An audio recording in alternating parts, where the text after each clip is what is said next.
तेहतीस कोटी देवांच्या राज्यात आपलं मनापासून स्वागत. श्री ब्रह्म चैतन्य गोंदवलेकर महाराज की जय. श्रीराम जय राम जय जय राम. श्रीराम जय राम जय जय राम. प्रवचन 11 जानेवारी. नामाचे सूक्ष्म स्वरूप. नुसते राम राम म्हणून राम कसा भेटेल हा प्रश्न माणूस सहजच विचारतो आणि त्याला दाखला म्हणून म्हणतो की समजा एखादा मनुष्य नोकरी नोकरी असा जप करीत खोलीत बसला तर त्याला नोकरी मिळणे शक्य आहे का? वर करणी हा दाखला अगदी बेमालूक दिसतो खरा, पण थोडासा विचार केला तर तो इथे मुळीच लागू पडत नाही असे कळून येईल. जो दाखला द्यायचा आणि ज्या बाबतीत तो द्यायचा त्यांचे गुणधर्म सारखे असावे लागतात. रामनाम आणि नोकरी यांचे परिणाम एकमेकांविरुद्ध आहे. राम राम म्हणण्याचा शेवट राम प्राप्तीत म्हणजे स्वतःच्या विस्मरणात होत असतो. म्हणजे देहबुद्धीतून देहाच्या पलीकडे जाणे म्हणजे स्थूलांतून सूक्ष्माच्या पलीकडे जाणे हा राम राम म्हणण्याचा परिणाम.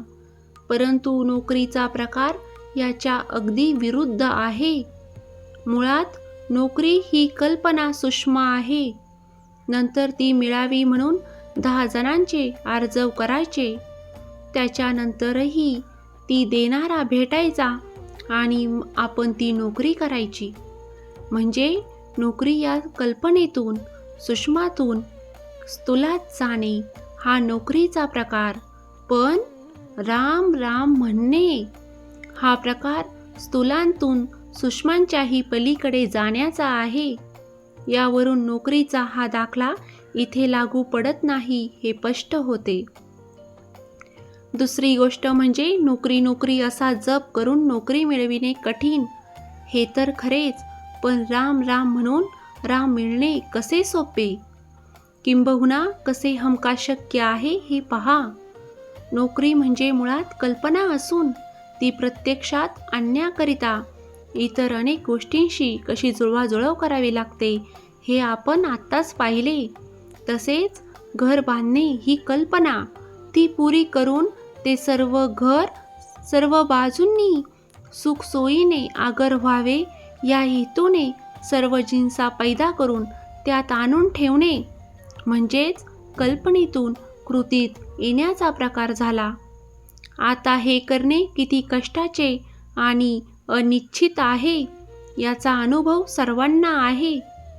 राम राम म्हणण्याचे उद्दिष्ट स्थूलांतून सूक्ष्माच्या पलीकडे जाणे हे आहे.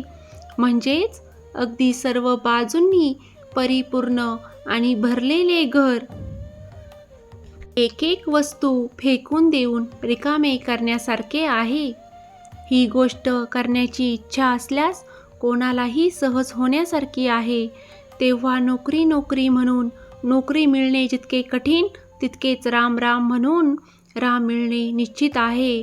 सबब राम राम म्हणून राम कसा भेटेल अशी शंका न घेता राम राम जपावे. मनाच्या सर्व दुःखाला कारण देहबुद्धी आहे. ती जायला उपाय एकच, प्रेमाने भगवंताचे नामस्मरण करावे. त्याच्या योगाने सर्व मळ जाईल. नामस्मरणच रामाची गाठ घालून देईल.